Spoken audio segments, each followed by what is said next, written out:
to an idea is your creativity. And everyone has probably discovered, wow, there's ways I'm creative that I hadn't thought of. Now, is that a hand raised or is that just a hand holding? Okay, yes. Is it mapping the area?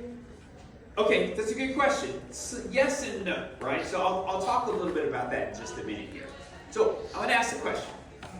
How many of you know what a digital product innovation is? Raise your hand if you think you know what a digital product innovation is, if you've heard that term. Can you say that word again?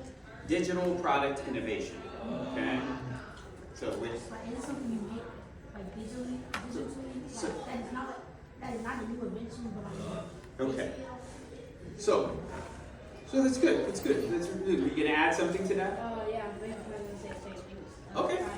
So that's taking the words and figuring out what they mean together. Now let me ask you a different question. How many of you guys know what Tinkercad is? Raise your hand if you've heard of or have used Tinkercad. I don't know if he's paying attention to me. You want to ask him? Have you heard of Tinkercad? So what are you supposed to be doing right now? Someone help him out. Help him out. What's he supposed to be doing? Raise your hand. Raise your hand. Raise your hand. Raise your hand. Because you've heard of Tinkercad. That was the question I had asked, right? Okay? So that means you know what a digital product innovation is, right? It's a tool that you use to render an idea, right? Using a computer, right? Who knows what the acronym or abbreviation CAD, it's really an acronym. What does CAD stand for? I'm calling you back here. I heard from you. Computer-aided design. Computer-aided design. We're using a computer to sort of represent something that may be real or is not real. That's always the first step of most digital product innovations. We're trying to create something that mimics something that's real. Because it may be impossible to do that, like imagine an alien planet. We can't really go to one, right? But you can certainly imagine it. Or it could be something that's real. Let me give you an example.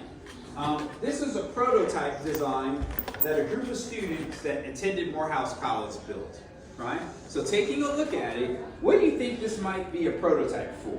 You want to make a guess? Okay, make a bad guess. The pressure's not so hard, is it? Maybe you have it after dinner and you cut it into slices? After dinner. Something to hold something? Okay, that's good. It's a bag. Like a hat box? I want a bad Like a box you put a hat in? Is That that work? bag, Okay. yes? What do you say?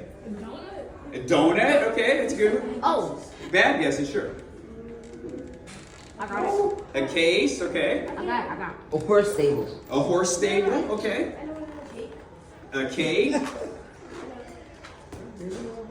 Circle. A circle, okay. A pizza. An apple, okay. So the thing I like about that is it could be any of those, right? The purpose of a prototype is to help you learn something about your design idea. You've been learning a process for that, haven't you? The design thinking process. The prototype is the fourth step we introduced. First, you have to empathize, so you can define what your problem actually is. And from there, you ideate solutions. You build a prototype to determine if it's going to work when you test it. Now, it turns out this was a prototype for a hat. No, it actually wasn't. It was for a wheel. Okay? Now, can you volunteer? Can you rub your finger on that? Does that have a really good grip or no? Think about a bicycle wheel or an automobile tire. Let's get a second opinion. What do you think? That's kind of smooth, right? Okay? That's not going to grip the road very well unless the road is sticky. Like if you had to drive over maple syrup, like pancake syrup, that might work, okay? But if you're driving over a normal road surface, this wheel's not so great. But you get an idea of how big it is. You get an idea of how long it's going to take to print. You get an idea of how wide it is, right? These are all important things when we think about moving from the prototype to testing phase. Let's look at their second design. Did you say that's better or worse? Better. Why? It looks like a wheel, doesn't it? Right? Like you look at this one, you can kind of see that they were thinking this, but they didn't quite get there, did they? All right. Now this wheel, again, it's rounded like an actual tire is. You see, it's got. You can say, "Oh, look at my mag wheels." Like they've even got a design here on this side, all right? So, but feel that again. Does that feel rough or smooth? It's pretty smooth, right? That's not going to grip the road very well, is it? Right? And imagine, that's what a couple Since everyone just jumped up, it's like, oh, I want to touch it. I want to touch it. I want to touch it. Let me touch it.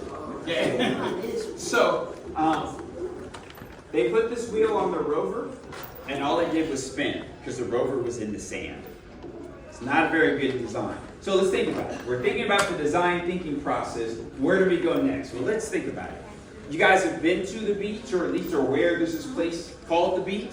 Yeah. There's two things at the beach in great abundance. That means there's a lot of them. One of them is water. Raise your hand if you think you know what the other one is. Say. Say it. That's okay. That's okay. Let's say it all together. What's the other one? Zero. Okay. So,